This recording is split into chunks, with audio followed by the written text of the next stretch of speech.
Musheerabad bus depot దగ్గర నిరసన చేస్తున్న ఆర్టీసీ కార్మికులకి సంఘీభావం తెలిపారు తెలంగాణ బీజేపీ చీఫ్ రామచంద్రరావు. కార్మికుల పట్ల ప్రభుత్వ తీరుపై విమర్శలు గుప్పించారు.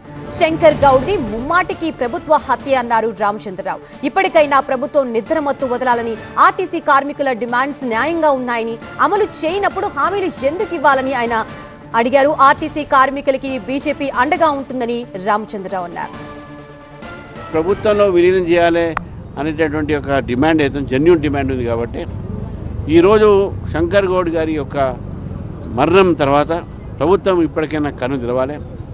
ఏ విధంగా వాళ్ళు డిమాండ్కు నోటీస్ ఇచ్చి వాళ్ళు నోటీస్ ఇచ్చిన మీరు పట్టించుకోకపోవడంతో ఈరోజు జరిగినటువంటి ఒక సంఘటన శంకర్ గౌడ్ గారి ఏదైతే మరణం ఉందో దానికి ప్రభుత్వమే బాధ్యత తీసుకోవాలి.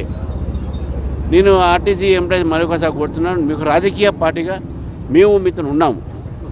మీ యొక్క సమ్మెకు మీరు తప్పకుండా మా నైతికమైన సపోర్ట్ చేస్తున్నాం. కానీ ఎంప్లాయీస్ కూడా నేను కోరుతా ఉన్నాను, ఆత్మహత్యకు పాల్గొనకండి, మనం పోరాడదాం. పోరాడి సమాజం మొత్తం మీతో ఉన్నది. ఈరోజు మీరు బండి నడితేనే ఒక ప్రయాణం సాగుతుంది. కాబట్టి మీతో మొత్తం సమాజం ఉన్నది, మీ పట్ల సహానుభూతి ఉన్నది. కాబట్టి దయచేసి ఇంత ఎక్స్ట్రీమ్ స్టెప్ తీసుకోకండి. మీరు తప్పకుండా మీ అవసరం ఉన్నది. ఈరోజు మన ఒక ఆర్థిక ప్రగతికి కూడా ఈరోజు ఆర్టీసీ బస్సులు కానీ మూమెంట్స్ కానీ ఇవన్నీ కూడా ప్రయత్నంలో ఉన్నాం.